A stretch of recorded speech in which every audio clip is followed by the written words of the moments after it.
The topic for today's webinar is Microlearning in Nursing, a Modern Approach to Continuous Learning.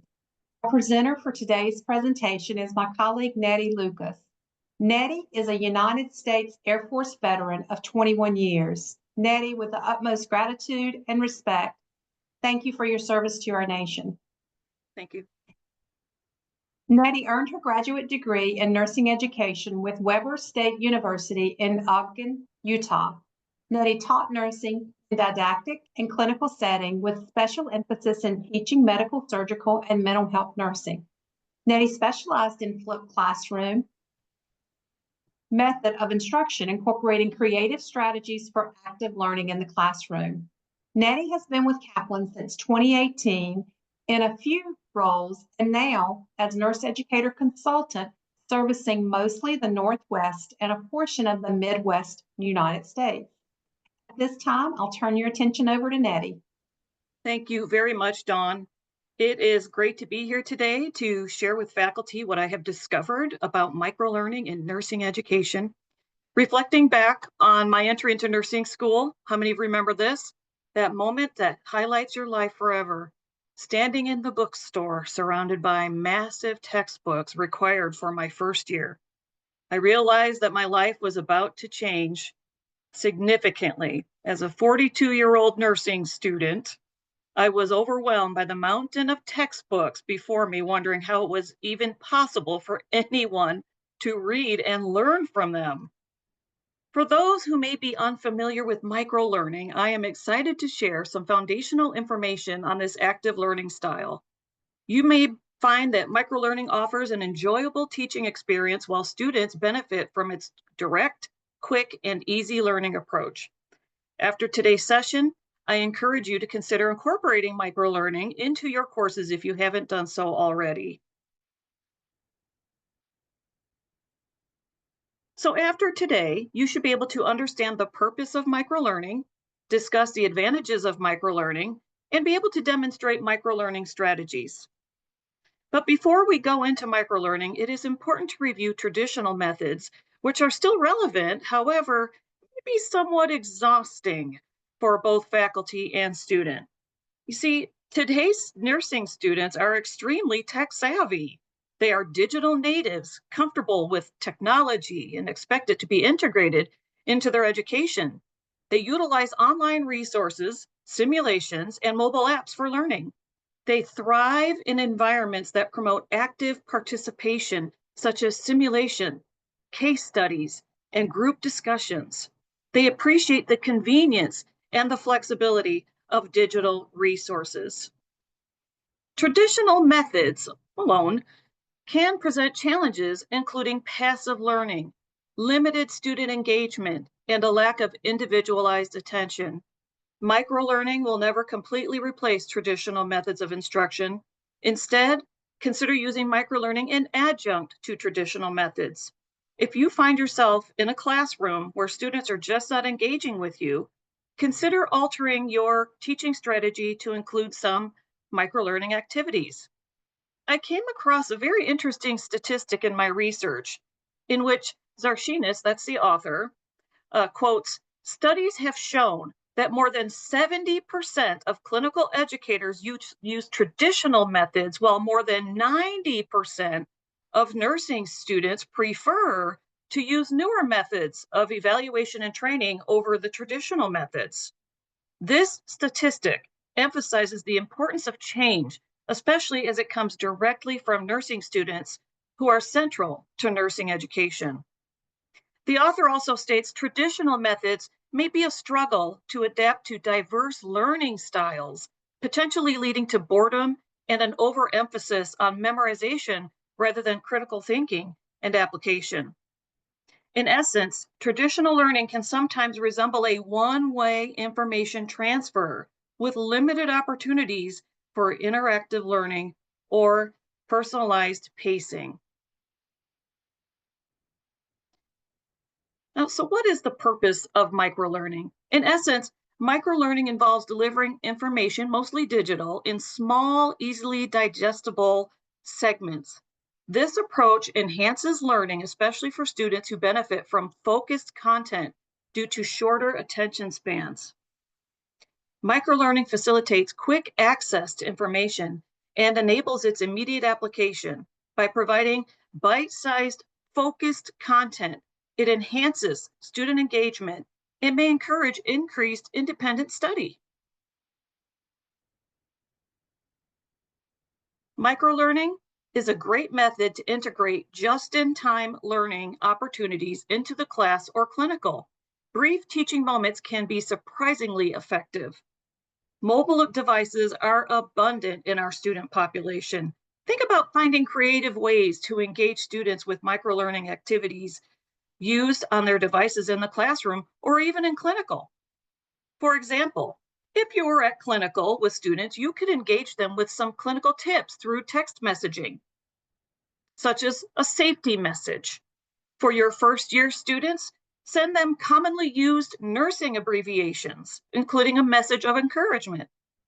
Keep in mind that microlearning activities should be quick and focused, usually lasting from moments to 10 minutes. Consider adding pop quizzes or short videos to focus on specific learning goals. So Mentimeter, I'm sure most of you have heard of it, is a great tool to use for microlearning. Get your phones out if you are interested in doing this and scan this QR code, and we will take you to a Mentimeter exercise, which is kind of a little demonstration of microlearning.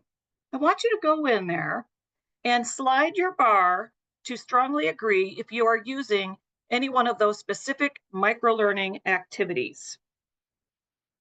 And I'm going to go to the microlearning site.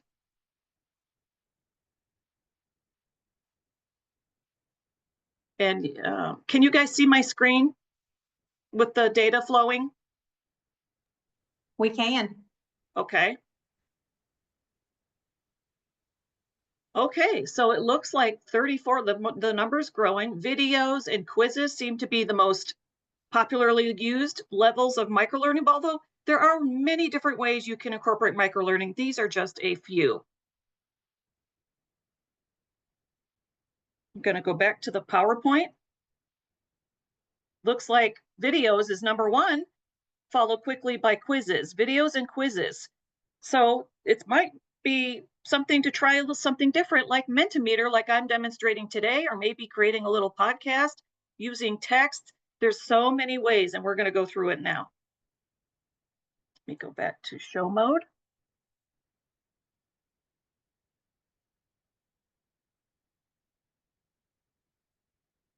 I read this article by DeGain. DeGain states that as the amount of information that learners are faced with has increased, and we know that's true, microlearning can help break down the material into smaller units that can be processed more easily. Learning is then focused on making connections between and among the small units, which is a foundation of critical thinking and clinical reasoning. DeGain also states that microlearning as an educational strategy has demonstrated a positive effect on the knowledge and confidence of health profession students in performing procedures, retaining knowledge, studying, and engaging in collaborative learning. Now that we have defined what microlearning is, we will drill down deeper into how it all works and the concepts behind microlearning. But first, I have a challenge for you. Take a moment and look at that word at the very top of the slide. How would you pronounce that word? And just say it out loud to yourself.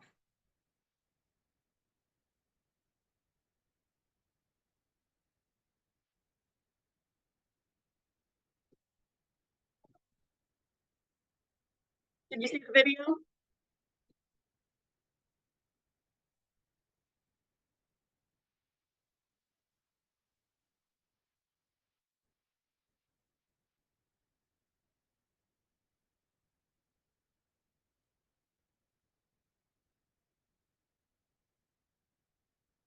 Natty, we can't hear the speaker.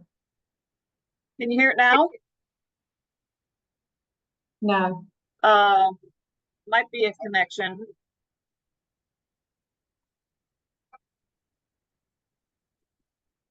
Okay, I'll just go right back to my –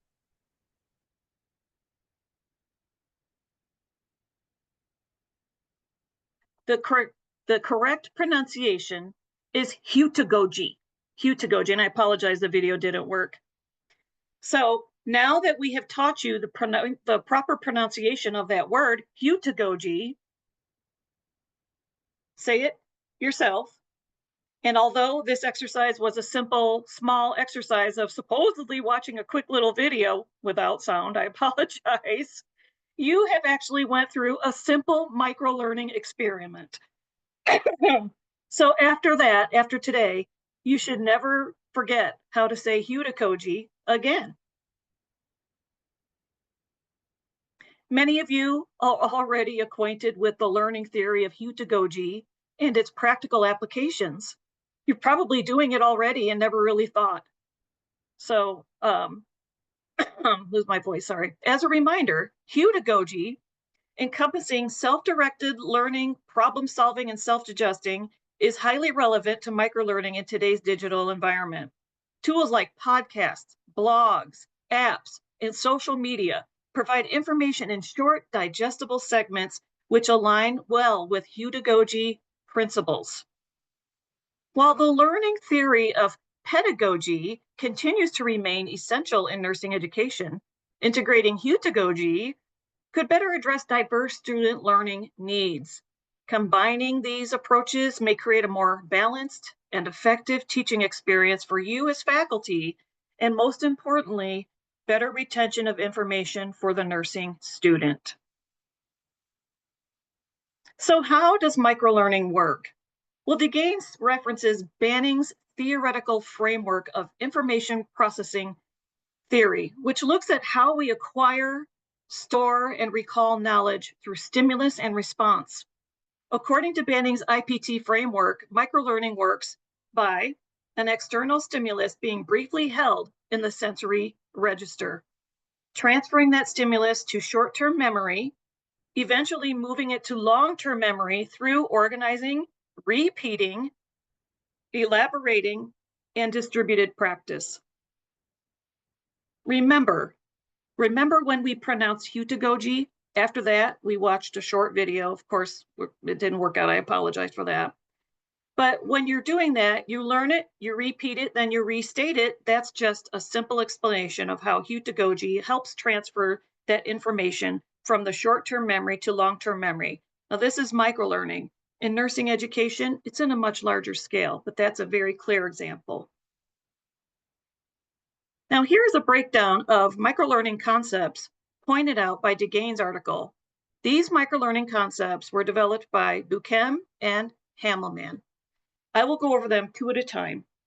Learning context and time spent. Microlearning thrives outside traditional learning environments, often supplementing, not replacing, formal education. Consider starting with a mini lecture, then follow up with a podcast or short videos. Microlearning activities are most effective when kept brief. Content type and creation. Narrow down topics to a single definable idea and utilize diverse media like audiovisuals, texting, blogs. Leverage e-learning tools and social media platforms such as Facebook and Instagram, TikTok, Snapchat, or other. Some would just never think about using those. Get creative. Seek out literature resources as reference to this webinar in the back of the presentation, and maybe check out YouTube or other video platforms to see microlearning in action. Content aggregation and retrieval. Ensure ideas are self-contained and can stand alone due to the focused topic. Aim for smaller information bundles that are tagged and linked to foster new patterns, ideas, and meaning, using URLs or apps like Mentimeter demonstrated earlier to build small quizzes to encourage your information retrieval from your students. Structure of learning cycle and target group. Unlike traditional learning structured by course objectives, microlearning is dynamic and fluid, driven by the user's self-directed learning through aggregation and modification, such as microblogging on social media. It appeals to self-directed learners who prefer informal, flexible, and brief activities easily integrated into their daily routines. For instance, Kaplan students might review on-demand pharmacology flashcards on a mobile app while commuting or waiting in line. What about learner role and participation? Encourage learners to produce content through social interaction and concept exploration rather than just consuming it. Facilitate idea sharing through social media like Reddit, Facebook groups, and nursing forums like allnurses.com. So let's go over the advantages of microlearning. Microlearning involves a single learning objective. It's convenient. It's linked to technology, mobile apps, and it's beneficial for distant learning programs. And you know that if you're teaching online courses. One of the other advantages is that it's kind of around self-directed learning. Best for students that have multiple responsibilities. It can save time and students can use microlearning at their own pace. It's engaging in active learning, and that helps with retaining information. So with those advantages, you're going to have some challenges. Let's get to them.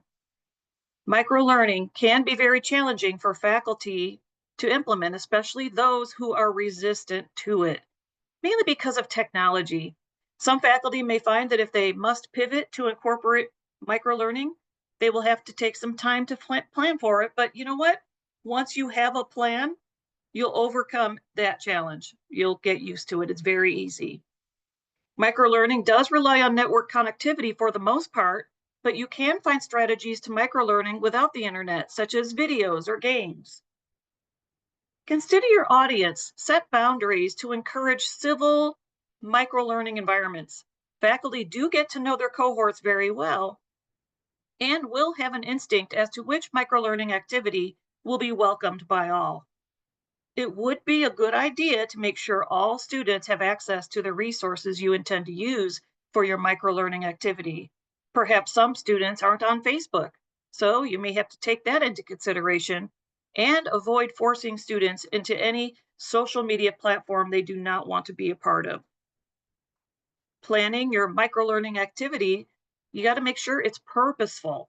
Seek out ideas from your syllabus and match an activity to your student learning outcomes. Faculty may even take recommendations from the learners. Why not? Students are stakeholders in the nursing program, after all. It is true that microlearning does take some self-direction of the student. To encourage self-direction, think about those who have a hard time engaging in class. Consider starting off with baby steps for your level 1 students. Perhaps using a small portion of a micro sim would be a good warm-up into microlearning. Objective 3. Before we delve into more microlearning strategies, I want to highlight an interesting study on the subject.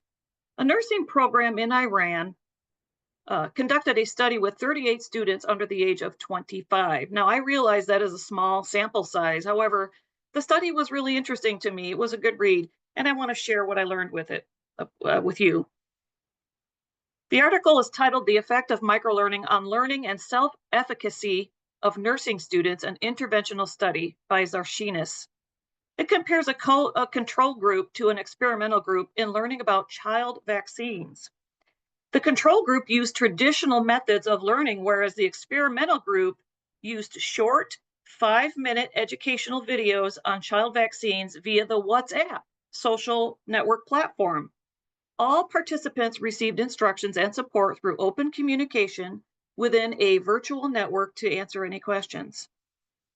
To evaluate the effectiveness of microlearning, both groups were evaluated using a self-efficacy test, in which assesses an individual's confidence in their ability to achieve a specific goal or task involving childhood vaccines.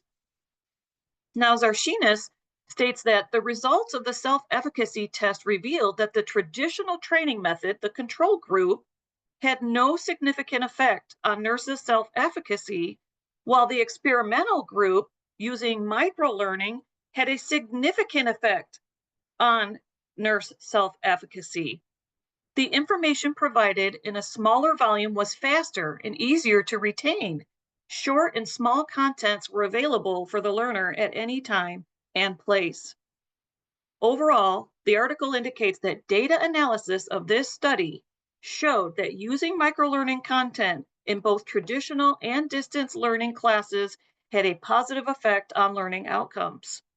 The researchers discovered that microlearning content easily engages with the learner's mind and memory due to its shortness, attractiveness, and the use of images, animation, and text with sound. While this is just one small study, more and more studies are surfacing with similar results, which suggests that microlearning is an effective approach that we can use in nursing education. Mobile apps are an excellent resource for incorporating learning activities. Earlier, we demonstrated using Mentimeter. Why not start there? Additionally, microlearning is gaining traction across various industries because adult learners often prefer concise, informal content formats, such as podcasts, email, and blogs. Incorporate QR code links to your activities or instructional videos to make it attractive and engaging for the student. Be creative. Consider turning an activity into a short game. For example, have students watch a short video on their laptops or phones on any given patient problem area. Split them up into teams. Then, on a dry erase board, have them write as many important interventions related to that problem. The first team to write down 5 relevant interventions wins. Reward and then pause for a discussion on those interventions and then evaluate the outcomes to discover any discrepancies.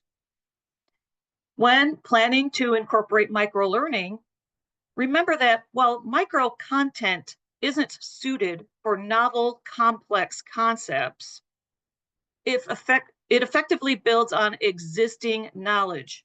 Microlearning should serve as a supplementary tool to enhance understanding and enrich the learning experience rather than replace traditional teaching methods. Supplement your teaching with microlearning activities. Other microlearning strategies are as follows, and we've mentioned some of these before. Short podcasts in preparation for an exam. Always have the course objectives in mind as you're considering microlearning. Student content interaction like pop quizzes, games after mini lectures. Provide visual aids, interpretation. Use apps to support findings on those visual aids and or discussions. Always provide feedback and share information with your students. Again, here's a podcast that's called Cardio Nerds. It's a good example of using microlearning if you want to check that out. There's always social media apps. Facebook, Instagram, Reddit, all can be engaged when planned and utilized with purpose for learning. What about short video tutorials on infection control procedures, interactive quizzes on medication calculations, case studies? We're all very familiar with that, right? And that's to basically practice clinical decision making. Making quick guides for new equipment usage. You can put that in some sort of a digital format. If you are partnered with Kaplan, we got you covered. Kaplan has resources you may find useful when thinking about microlearning activities to incorporate into the classroom. For instance, we have a large volume of videos from our content video library that are an excellent source due to their focused subject material and short duration. Our flashcard feature is a great tool for microlearning exercises in pharmacology and can be used in the class or on-demand learning for the student wherever they are.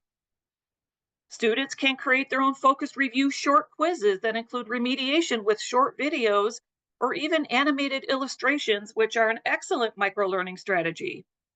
But what about simulations? This is big in nursing. I briefly touched base on micro simulation as a great start for your level 1 students. So let's get into how you can use microlearning strategies for simulation. Before I go into simulation, I want to remind you to take a moment to review the Kaplan blog post written by Dr. Christy Doherty on leveling up your teaching with virtual patient scenarios. Dr. Doherty's blog provides some insight into bridging theory into practice strategies using virtual simulation. You'll find the link at the back of this slideshow on the reference slide.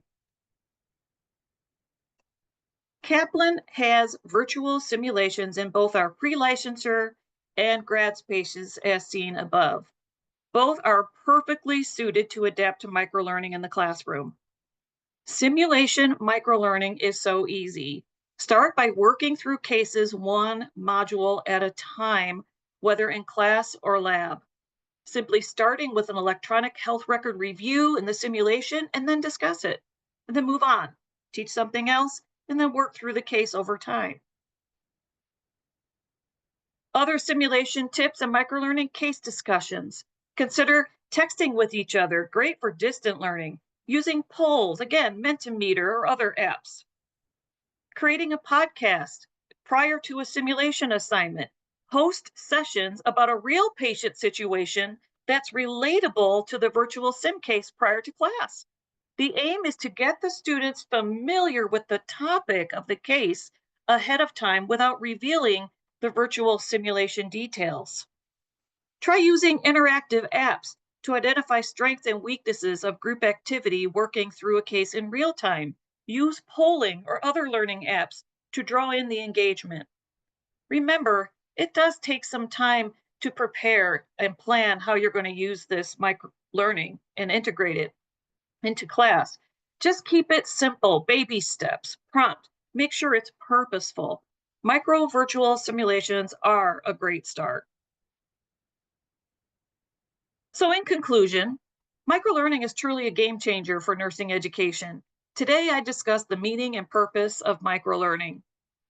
We even performed a few small activities using Mentimeter and short video. We learned how to pronounce heutagogy, and we went over Banner's information processing theory, which explains how the brain processes bite-sized information and takes it from short-term memory into long-term memory. We then went over the advantages, challenges, and strategies of microlearning, one of which is to start small with a portion of a virtual simulation or even with a short video followed up by Socratic questioning. Finally, have fun with microlearning. Microlearning could truly be the best strategy you have in your toolbox when it comes to getting students engaged with your teaching. Thank you so much for attending Kaplan's Lunch and Learn webinar on microlearning and nursing, and I'm happy to take any questions if there are any. Great job, Nettie. We've shared the link for the evaluation and the survey. I haven't seen any questions. They've shared some resources in regards to Google Notebook, LM to convert syllabi, convert lectures and things like that into podcasts. Thank you. We've been talking back and forth among them. Another attendee posted that they love the straight A nursing students. So that's a resource that I was not familiar with. So they've just been sharing resources back and forth. Oh, that is wonderful. I'm so glad to hear that faculty, they're already, look, microlearning has always been there. It's just another word for active learning, but its emphasis is really on a digital world in shorter bursts of information. That is wonderful to hear, Dawn.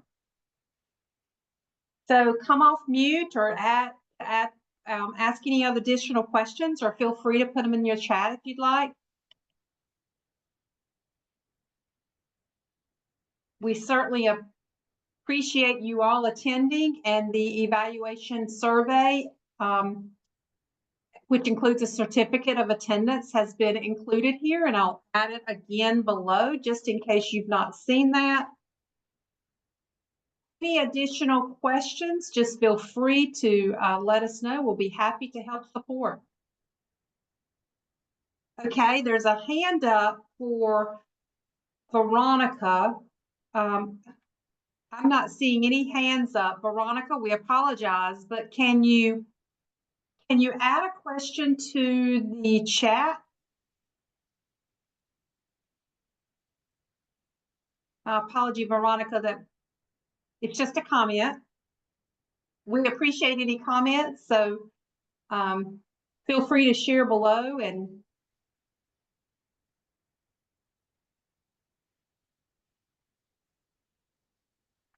again, we appreciate everybody taking time out of your busy schedules to attend this session. Nettie, you did a phenomenal job in talking about the importance of microlearning.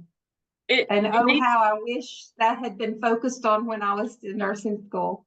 Well, look, the flipped classroom is where it's at.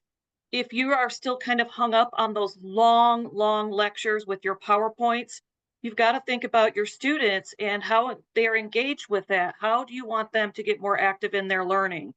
And I do truly believe when I started teaching, I was one of those active teachers. And I always engaged my students with games and discussions and fun little things to keep them alert and had fun. They did all the reading prior, and then we'd come to class and we had activities to do. Well, I had mini lectures, of course, but yeah, Awesome.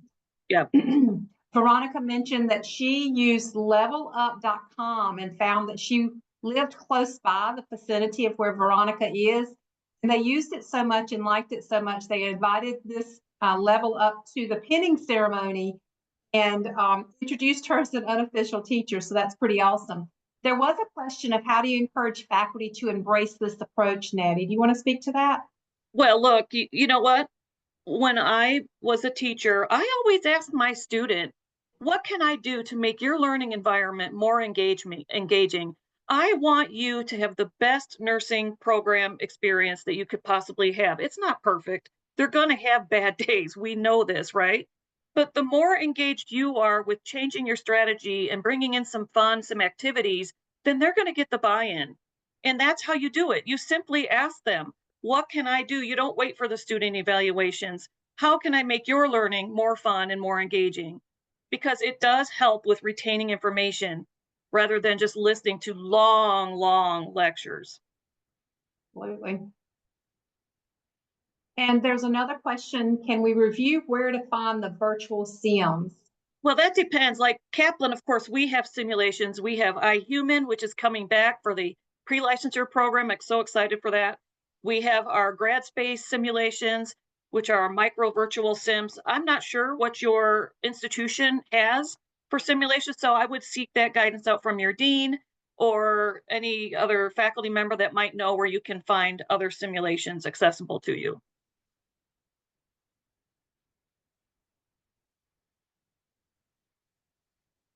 Great idea, Nettie. Thank you again for the presentation and for all of you attending